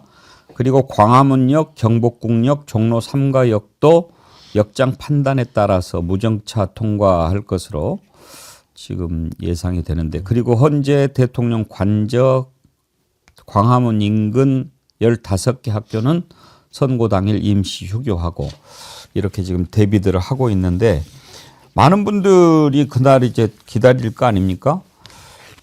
지난번 박근혜 때 저는 국회 앞에서 대형화면 보면서 이렇게 기다렸는데 이번에는 어디 쪽으로 이렇게 많이들 모이실까요? 혹시 뭐 이렇게 그 행동 요령이나 뭐 이런 게 발표된 게 있나요? 지금 시민사회와 야5당은 광화문에 천막 치고 있지 않습니까? 광화문. 아마 당일도 발표를 광화문에서 보는 분들이 꽤 있을 겁니다. 정치인들은 국회의원들은 만약에 8대0이 아닌 경우를 대비해서 민주당도 그렇고 저희 당도 조국혁신당도 국회 안에서 주요 당직자와 의원들은 같이 시청하기로 했습니다. 대신 저녁에 이제 나가는 거죠. 여의도, 한남동에서 모인다는 사람들도 있고. 근데 이제 헌재 같은 경우에는 헌재에서 선고를 하지만 100m까지 이렇게 접근을 못하게 하기 때문에 헌재 주변에서는 조금 떨어져 있겠지만 박근혜 때 그 4명의 사망자가 나왔는데 막 그렇게 경찰 버스에 올라가서 막 난동 피우고 뭐 이렇게 스피커 넘어지고 그랬을 때 그때 사고 가는 데는 헌재 앞이었던 것 같습니다. 맞습니다. 그때 사망자가 발생한 건 헌재 앞이었죠. 그 지금 이제 헌재를 좀 진공 상태로 이제 경찰이 좀 미리 미연에 막은 걸로 보이고요. 그럼에도 불구하고 또 격렬하게 또 불복하는 여러 가지 움직임들이 예상이 되기 때문에 전 경찰이 그래도 맘먹고 하면 질서 유지를 하는 실력이 있기 때문에 이번에는 좀 지난 박근혜 탄핵 때를 좀 교훈 삼아가지고 만반의 준비를 좀 해주기를 부탁하고 싶습니다. 예. 끝으로 이제 4월 4일 날로 이렇게 파면 선고 날짜가 정해지면서 많은 분들이 4월 4일에 의미를 부여하는 그런 것들을 만들어서 이렇게 돌리고 있는데 여러분들 한번 함께 보도록 하겠습니다. 4월 4일을 가지고 4411 그러니까 4월 4일 11시죠. 그 숫자를 다 더하면 윤석열 죄수 번호가 된다. 그렇게 만드신 분도 있고요. 4월 4일은 죽을 사자 2개 손 모아 빕니다 하셨는데 어제 어떤 분께서는 사탄 사망의 날 그러신 분도 계셨어요. 그리고 4월 4일 사면 없는 사형 4 더하기 4는 8 4월 4일 8대0 파면. 네, 참 우리 국민들 이런 그 일이 있을 때마다 뭐 하시는 거 보면은 참 정말 놀랍지 않습니까? 아, 아이디어가 예. 너무 참 대단하시고요.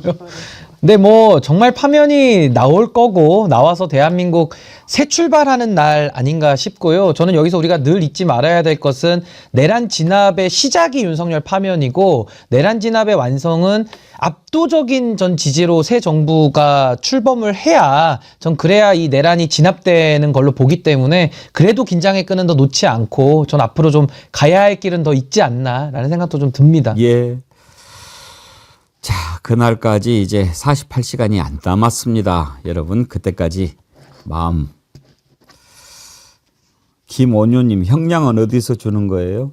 헌재에서는 일단 파면하면요. 이제 곧바로 이제 대통령도 아니고 여러 가지 그동안 저질렀던 죄에 대해서 다 검찰, 경찰이 기다렸다는 듯이 수사 들어갈 거고요. 그래서 이제 막 뭐 계속 수사받고 조사받고 재판받을 겁니다만은 미국처럼 죄를 다 합쳐서 200년, 300년 때리면 더 좋을 텐데 어차피 이제는 내란 수괴라서 사형 무기징역은 받아놓은 거라서 다른 죄 아무리 저질러도 그거 합쳐봐야 무기징역 더 나오겠습니까? 무기징역 나오나? 자기 이제 행위에 대한 책임을 질 시간이죠. 그동안에 너무 막했기 때문에 막한 만큼 다 이제 책임으로 본인이 감당을 해야 될 겁니다. 예. 오늘 1부는 여기까지 하고요. 2부에서는 헌법학자 박상철 교수님 모시고 주요 쟁점별로 한번 좀 짚어보도록 하겠습니다. 여러분 2부도 계속 함께 해 주십시오. 그리고 어제도 좋아요 많이 눌러주셨는데 오늘도 10,000분 넘게 눌러주셔서 감사드리고요. 어제도 2부에 3만 명 넘게 접속해 주셨는데 오늘 또 계속 2부 함께 해 주시기 바랍니다. 오늘 수고하셨습니다. 신영기 대표님, 장윤비 변호사님, 김보엽 수석 대변인님 고맙습니다. 감사합니다. 네. 네, 무조건 헌법 박상철 경기대 교수님 오셨습니다. 어서 오십시오. 네. 드디어 이제 날짜가 잡혔는데 8대0이겠죠? 네, 그렇습니다. 그렇습니다라고 자신 있게 얘기하셨는데 헌법 학자시니까 우리들이 납득할 수 있게 무슨 근거로 8대0을 확신하시는지 좀 말씀 좀 해 주십시오. 이제는 국민들이 대부분 알 거예요. 그리고 우리가 첫날 12월 3일 날 밤에 이미 이제 많은 국민들이 얘기는 했을 것입니다. 무조건 파면이다. 날짜가 지연이 되고 또 중간에 이야기들이 많이 나오다 보니까 많은 사람들이 노심초사하고 과연 8대0으로 갈 것이냐라고 이제 판단했을 때 여러 가지 이제 방송 채널에서 8대0으로 갈 수밖에 없는 이유를 이야기했을 거예요. 근데 제가 전번에 여기 방송에 나와서 아마 이런 이야기를 했을 겁니다.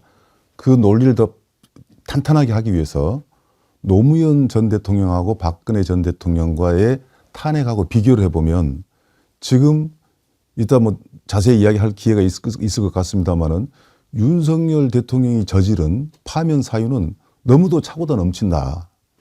대표적인 것이 보궐형부터 시작해가지고 예. 뭐 선관위, 뭐 점거 문제 뭐 이런 것들도 시작해서 근데 왜 이렇게 늦어졌느냐. 그리고 4월 4일 날은 정말 8대 0이냐. 저는 8대 0으로 갈 수밖에 없다는 것은 저는 그 소식을 딱 접하고 나서 이제 대부분들이 3월달을 넘기면서 상당히 그 비관론도 나왔지 않습니까? 이러다가 아예 헌재 자체가 결정을 못하고 끝나버릴 수도 있지 않겠느냐라고 생각해서 민주당도 만약을 대비했던 상황이 많았던 것 같아요. 그러다 보니까 국민들이 양쪽 이야기를 듣는 거 아닙니까? 경우에 따라서 우리가 각오를 좀 해야 된 것 같다. 안 될 수도 있겠구나라고 이제 했지만 헌재에서는 4대 4의 논리라기보다도 찬반, 징계를 했을 때 징계를 한다라고 했을 때 어떤 논리를 전개해 나갈 것이냐 했을 때 노무현 대통령은 61일이 걸렸어요. 하도 어처구니 없는 탄핵 소추였기 때문에 기각시키는데 60일이 걸렸습니다. 파면을 시키는 것, 즉 탄핵을 인용하는 데는 신중할 수밖에 없어요. 그러다 보니까 박근혜 대통령 같은 경우 파면으로 가면서 약 90일이 걸렸거든요. 지금 110일이지 않습니까? 그 시간의 차이가 저는 그렇게 크지 않다. 만약에 갈등 관계로 서로 부딪혔다면 보수 내지 진보를 대변하느라고 부딪혔다면 내일 모레 결과도 우리는 불안할 수밖에 없습니다. 예. 그런데 그럼에도 불구하고 그런 걱정은 전혀 할 필요가 없다라는 것은 그동안에 당시 노무현 대통령하고 박근혜 대통령 탄핵할 때는 다른 탄핵상이 전혀 없고 그 한 사건에만 올인했었거든요. 그리고 두 대통령이 점잖았어요.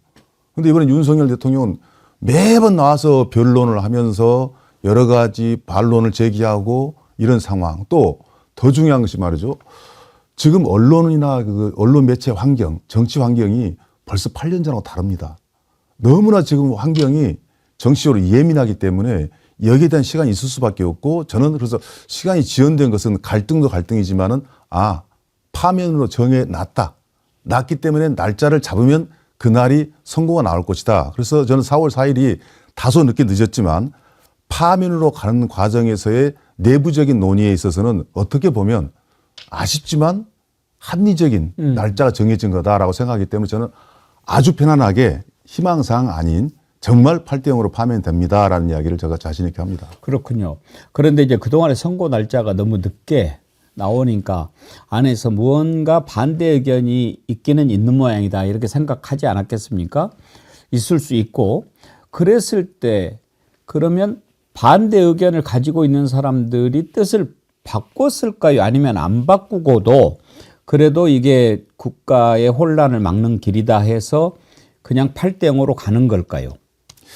저는 이게 지연된 이유를 굳이 말하자면은 한덕수 총리 건을 가지고 굉장히 고민을 많이 했을 거예요. 네.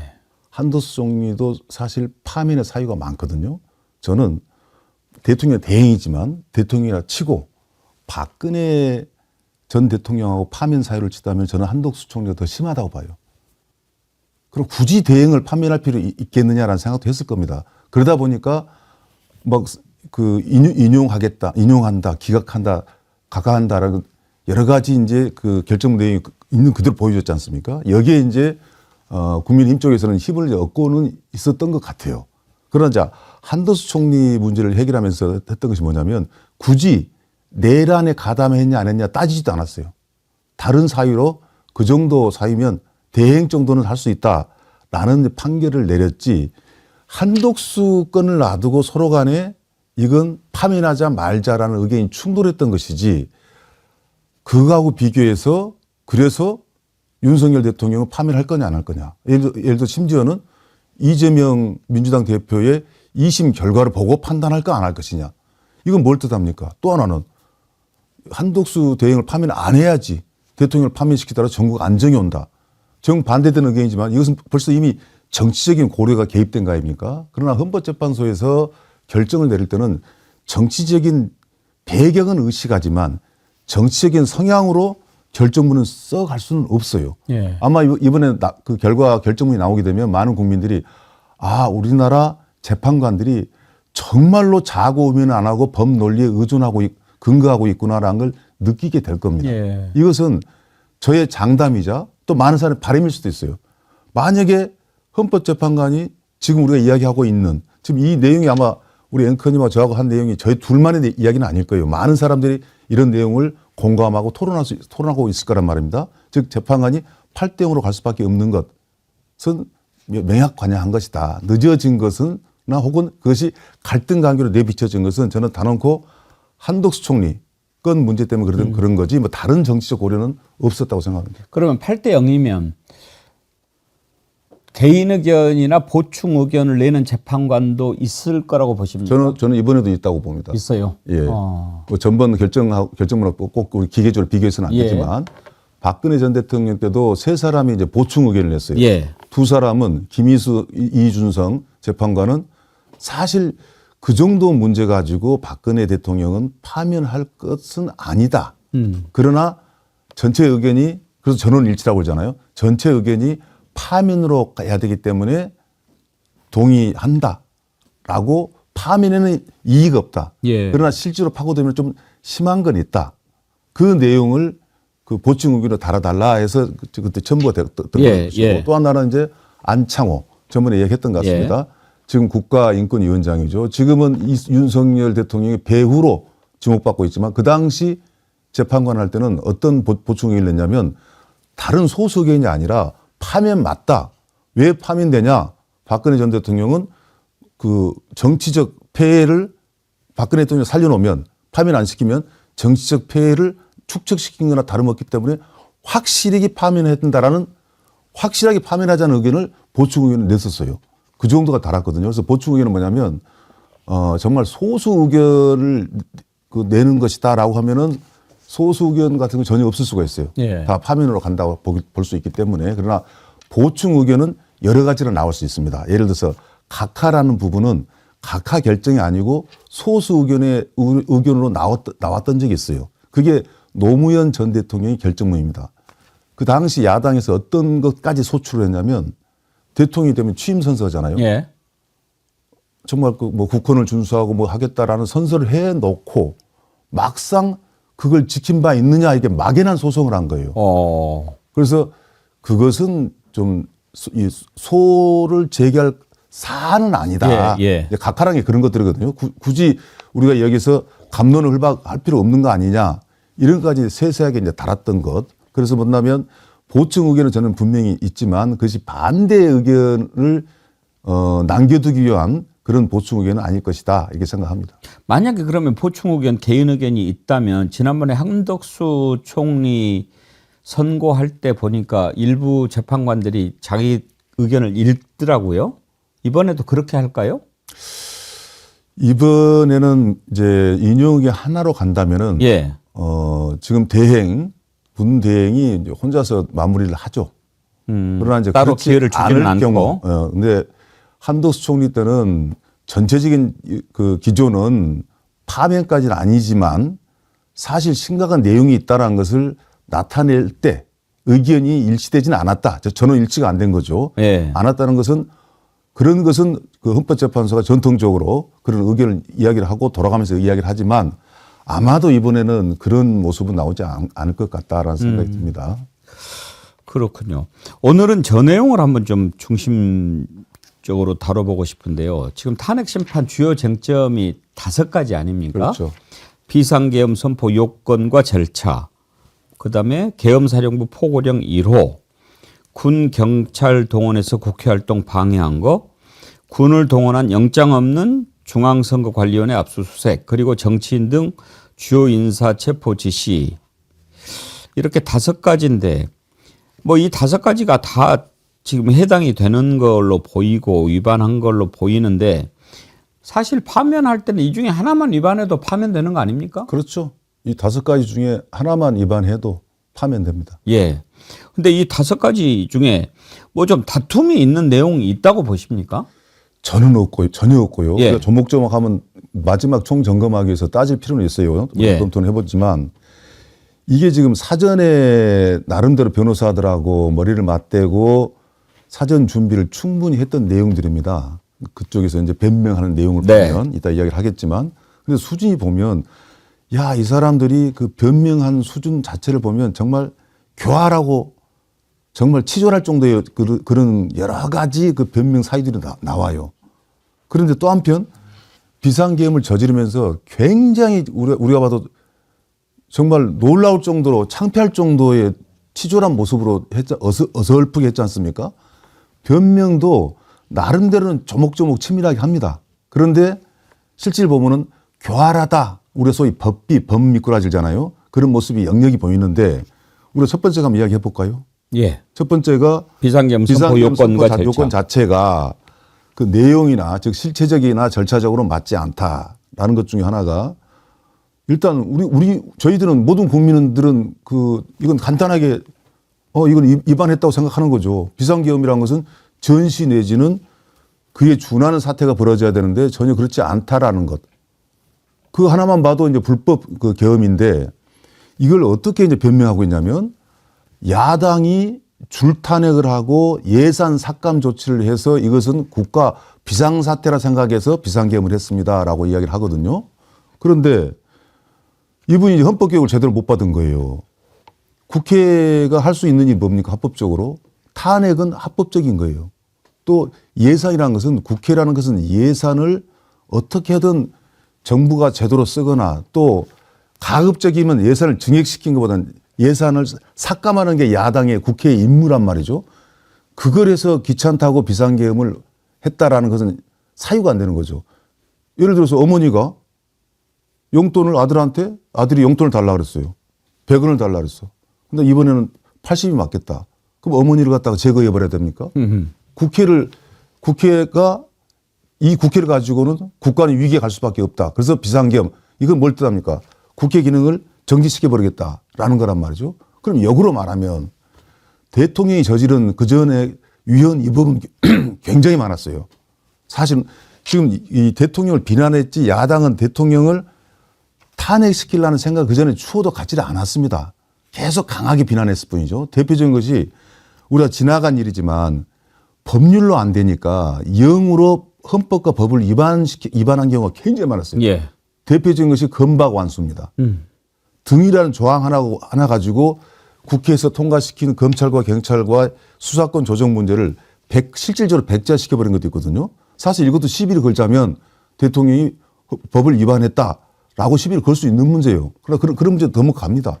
그런데 이번에 비상계엄은 그 내용이 있어서 어느 하나도 맞질 않았어요. 그러면 절차적으로, 형식적으로라도, 그럼 형식적으로, 국무회의의 사전 심의를 거쳐서 의안을 상정을 해야 되는 거 아닙니까? 의안 상정을 안 했어요. 그런데 변명을 어떻게 하냐면 5분 동안 실효적으로 우리가 국무회의를 했다. 그런데 실효적인 말이 안 맞는 게 절차를 말할 때는 그야말로 그 프로세스 절차를 이야기해야 되거든요. 즉, 국무위원들이 옆에서 서명했느냐, 부서를 했느냐, 그리고 사전에 모이라고 얘기했느냐, 그리고 오늘은 비상계엄을 이야기를 비공개라도 했느냐, 하나도 안 했단 말이죠. 그러면 비상계엄을 선포한 자체가 실질적으로 헌법을 위반했고 법률을 정말 100% 이상 위반했지 않습니까? 예. 이거 자체가 꼭 당연히 파면되는 것이죠. 그렇죠. 왜냐하면 더군다나 이게 원래 비상계엄을 선포하려면 반드시 국무회의를 열어서 의결을 해야 되지 않습니까? 그렇죠. 그런데 국무회의가 제대로 열리지 않았다는 것을 본인은 아무리 이야기를 해도 한덕수 국무총리가 이거는 국무회의도 아니었다고 얘기를 했잖아요. 그렇죠. 그럼 국회에 나와서도 얘기했을 뿐만 아니라 현재 변론에서도 직접 얘기를 한 게 있어요. 한번 들어보실까요? 예.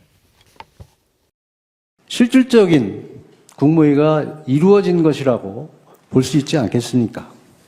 그 부분이야말로 개인이 판단할 일은 아니라고 생각하고 수사 절차와 사법 절차를 통해서 판단되어야 한다고 생각합니다.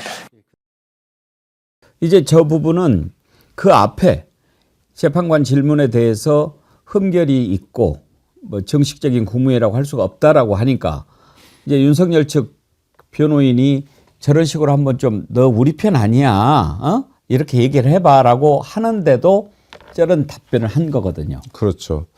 근데 이 부분이 이제 굉장히 중요한 것인데요. 정말 화면에 잘 띄웠습니다. 한덕수 총리는 헌법재판소뿐만 아니라 기회만 나면 특히 국회에 가서 그 당시 국무회의는 국무회의라고 할 수 없다는 걸 명확하게 이야기하고 있거든요. 예. 그건 뭘 뜻합니까? 윤석열 대통령이 불법 비상계엄을 했다라는 것을 말하고도 싶지만 더 중요한 것이 자기 자신이 내란죄에 연루되고 싶지 않은 거예요. 그렇죠.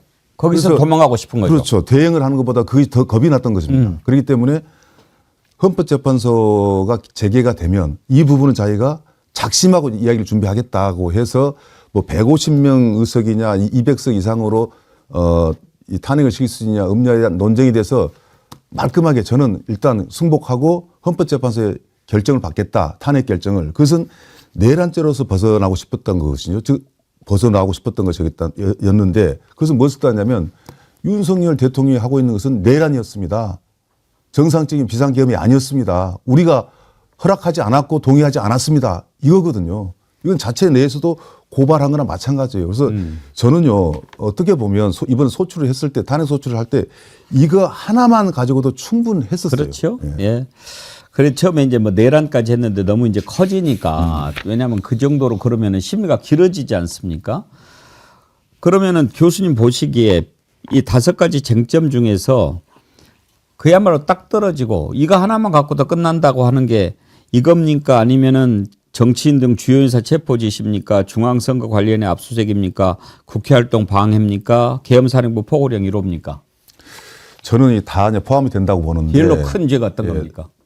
제일 큰 죄보다도 제일 큰 죄는 방금 우리가 이야기했던 거죠. 그겁니까? 어떻게 비상계엄을 합니까? 그래서 우리가 반란이라고 그러고 친위 쿠데타의 실패라고 이야기하죠. 그런데 명확한 것은 본인 스스로 무언가에 도취돼 가지고 부정선거론에 도취가 돼서 가장 떳떳하게 이야기한 것이 하고 있는 것이 가장 명백한 불법행위고 모든 사람이 동의하고 어떤 하나 변명거리가 하나도 없단 말이죠.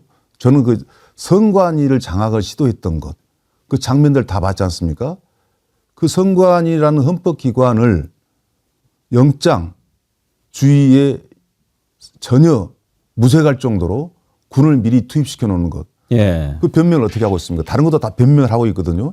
이 변명이 가장 어처구니가 없기 때문에 저는 이것은 중요하다기보다도 가장 딱 떨어진 명백한, 저는 헌법재판소 재판관 중에서도 다른 이의를 다 할 수 있는, 즉 아니야 국회가 행정부 발목 잡았어. 그 포고령도 실제 움직이지 않았어. 그 국회 말이 그러지 국회는 작동됐지 않느냐. 그리고 헌법 정치인들 체포했지만 말을 누가 지시를 했다고 하고 뭐 오염된 진술이 있다라고 변명도 하면서 실제 체포된 사람 없지 않느냐.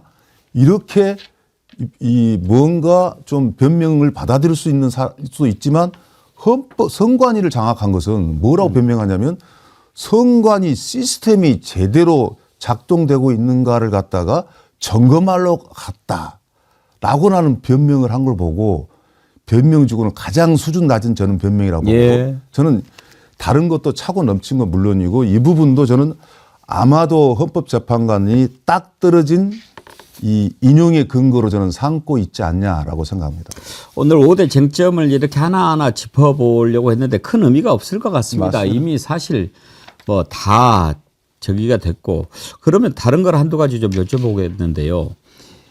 이번에 윤석열 탄핵 심판 과정에서 보여주었던 일부 참 못난 사람들의 거짓말 이런 부분들은 어떻게 처벌할 수 있습니까? 예를 들면 조태용 국정원장, 홍장원 국정원 차장의 그 발언을 훼손시키기 위해서 막 이런저런 말도 안 되는 얘기를 하지 않았습니까? 그리고 또 김현태 특임단장 같은 경우에 회유에 넘어가서 뭐 외국에 이렇게 가려고 했던 것들이 지금 드러나는데 케이블 타이 말 바꾸고 이런 것들은 나중에 어떻게 정리해야 됩니까? 저는요 이번에 윤석열 대통령 일당들이 저지른 것을 정리하려면요 많은 시간이 필요하고 많은 시간을 투자를 해야 된다고 봐요.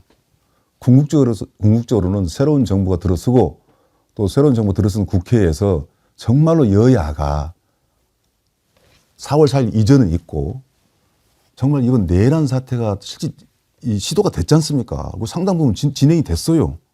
실패했기 때문에 지금 이런 이야기를 하고 있지 않습니까? 정말 특별검사 내란에 관한 것을 우리 도입을 해야 된다라고 저는 합의를 봐야 되고 예. 또 민주당이 그 부분을 정말로 야무지게 저는 끌고 가야 된다고 봅니다. 그래서 여론전에 대해서도 상당히 긴밀하게 움직여야 되고 그 전에 지금 이제 현재 정상적으로 그러나 아직은 정상적으로 가동되고 있지는 않죠. 경찰과 검찰에서 지금 수사를 하고 있지 않습니까? 철저히 수사를 하고 그래서 저는 지금 조태용이라든가 김현태 이 외에도 많은 사람들이 좀 연루되어 있습니다. 모든 사람 처벌하자는 건 아니에요. 철저히 수사를 해가지고 그 내용을 보고 진상을 밝힌 다음에 거기에 대한 처벌은 물론 법대로 해야 되겠죠. 법대로 처벌을 하면서 범위가 너무 넓어졌을 때 너무 넓어져도 상관없습니다. 하다못해 중대장이라도 이 사건에 크게 개입을 했다면 그건 철저히 저는 규명을 하고 수사를 하되 나중에 그것을 뭐 국민 통합적 차원에서 어떻게 처리한다는 것은 별개의 문제고 예.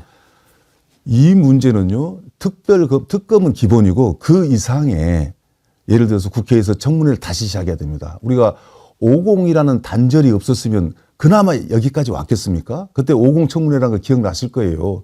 그때 말이 그러지 수사하기 굉장히 힘들었습니다. 청문회하기도 힘들었고 언론들이 많이 도와줬습니다. 생중계를 활용했고 지금 물론 훨씬 더 민주화되어 있지만 그럼에도 불구하고 더 어떻게 보면 교활하고 이번에 보니까 언제든지 쿠데타라는 것, 반란이라는 거 일어날 수도 있겠구나라는 걸 우리가 감지를 했지 않습니까? 예. 우리나라가 한 번 더 이 추락이 되면 되겠습니까? 그래서 저는 이번에 이제 8년 전에 촛불 때 모든 게 정리가 될 줄 알았는데 다시 재현이 됐지 않습니까?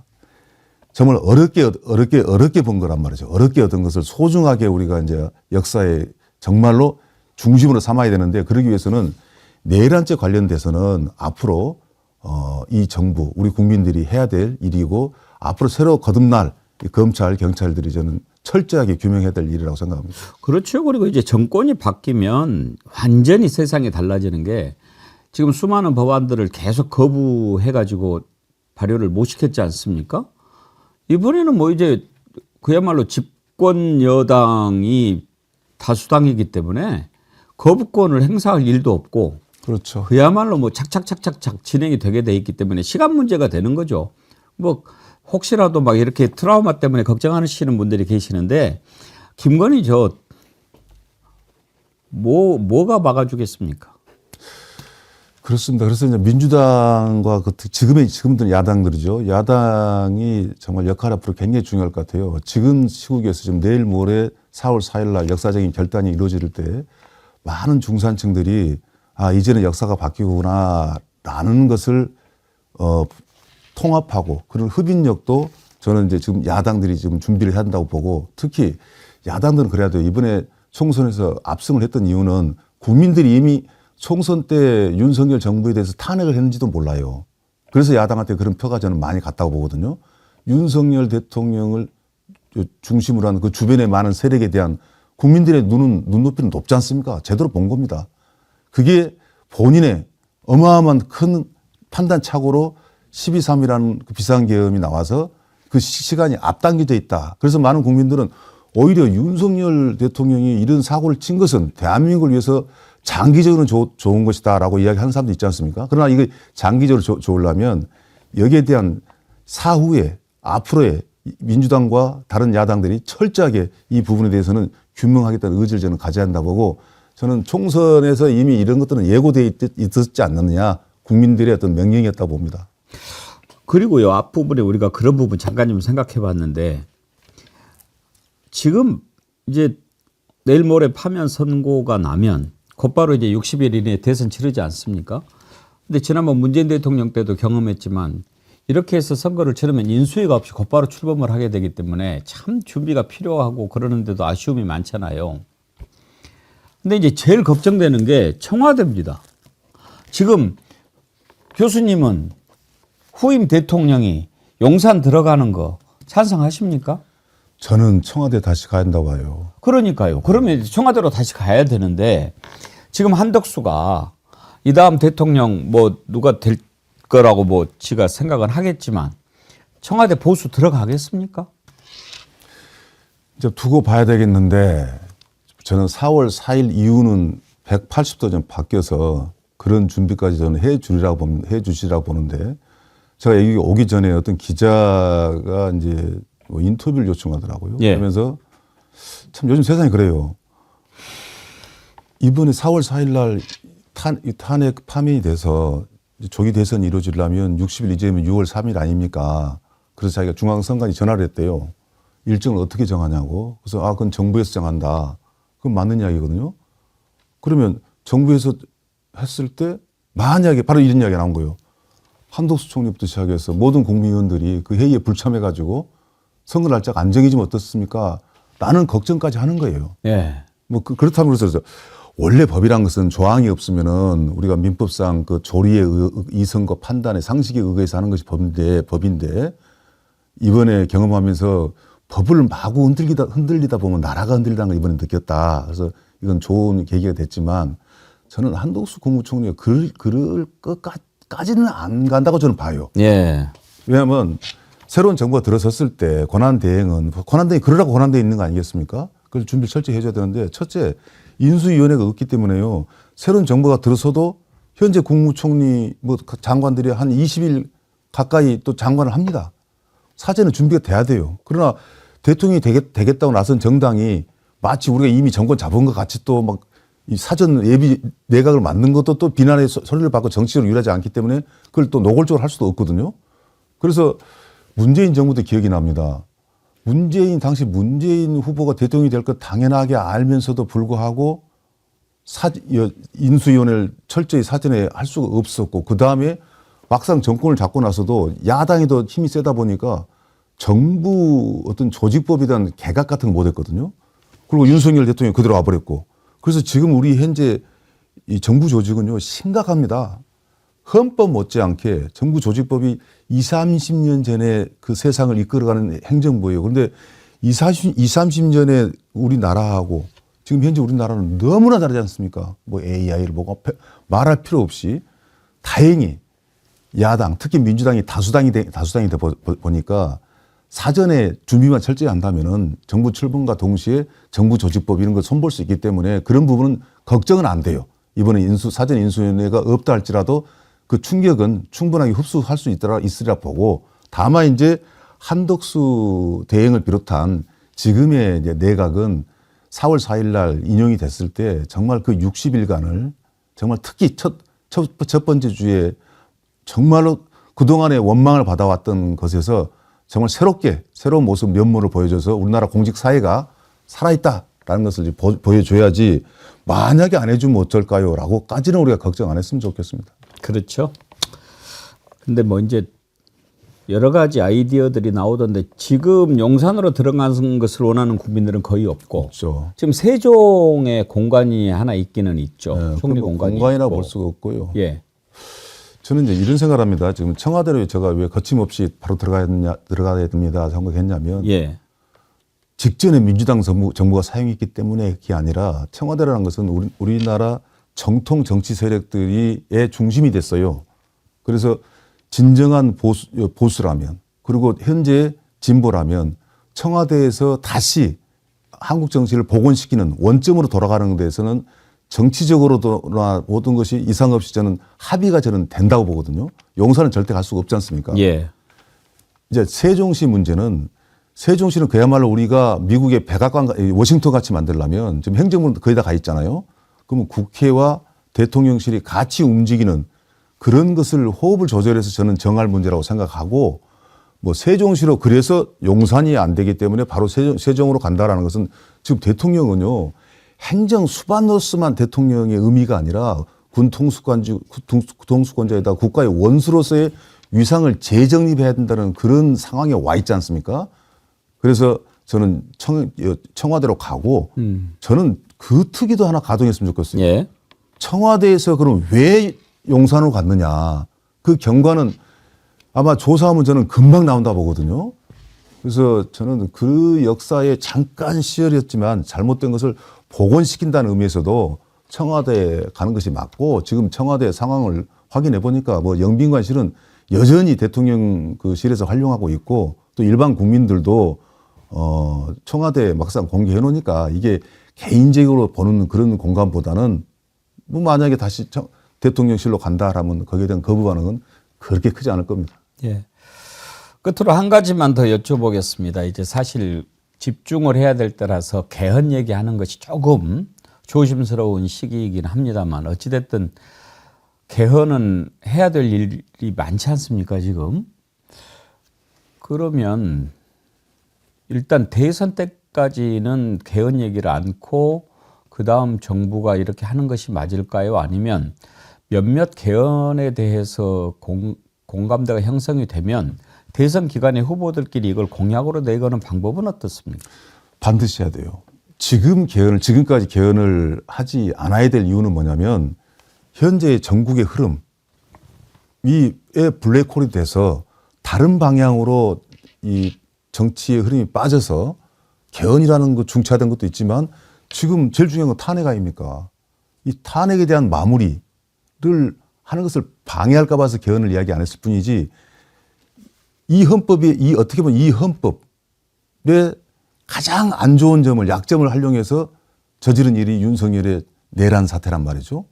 이것을 극복하고 또 어떻게 보면 이제 현재 현행 헌법은 수명을 다 했어요. 근데 이걸 언제 그러면 개정을 하냐? 그러면 헌법은 법 중에서 유일하게 국민들이 동의를 해주는 절차를 갖고 있는 법이거든요. 즉 국민들이 다 합의를 해준 것만이 헌법으로 바뀔 수가 있어요. 지금 국민들은 60% 이상이 현재 대통령 안 되고 현재 헌법도 안 되고 우리한테 맞는 헌법을 내용을 우리 차치하더라도 우리한테 맞는 헌법으로 바꿔야 된다라는 명령을 하고 거기에 대한 답변을 해줘야 되거든요. 근데 언제 답변해야 되겠습니까? 지금 이야기하는 것은 정치적 꼼수가 있을 수가 있어요. 그러나 대선 전국에서는 국민들이 후보들이 공약을 한 걸 보고 후보자를 선택합니다. 뭐 대세가 정해질 수도 있겠지만 그래도 모든 후보의 의견을 듣고 거기에 대해서 자기 후보자를 선택을 하거든요. 그 중에 하나 개헌을 하자라는 이야기를 그때 국민한테 이야기를 해야 돼요. 물론 저는 의견이 어느 정도 합쳐진다 보거든요. 그럼 다행스럽게도 정치권에서 합의된 의견을 국민이 자연스럽게 동의해 주는 그런 절차가 되기 때문에 저는 개헌 문제는 지금은 논의하지 않은 것은 지금의 전국을 약간은 이 초점을 흐트릴까 봐서 안 했을 뿐이지 이번 조기 대선 기간 중에서는 개헌을 이야기할 가장 적기이고 그렇게 이야기를 시작해도 거의 1년을 걸릴 수밖에 없지 않습니까? 그래서 저는 이번 조기 대선에서는 개헌 문제를 어떤 후보라도 자신 있게 내놔야 되고 국민의 동의를 받아야 된다 이렇게 생각합니다. 지금 헌법은요. 수명을 다 했다 보면 돼요. 그럼요. 아니 개헌 정말 필요하죠. 그런데 지금 이제 다른 걸로 논점이 흐트러질까 봐 그렇죠. 조심하고 있는데 또 나중에는 개헌 얘기도 한번 해보죠. 예, 고맙습니다. 무조건 헌법 박상철 경기대 교수님과 함께 했습니다.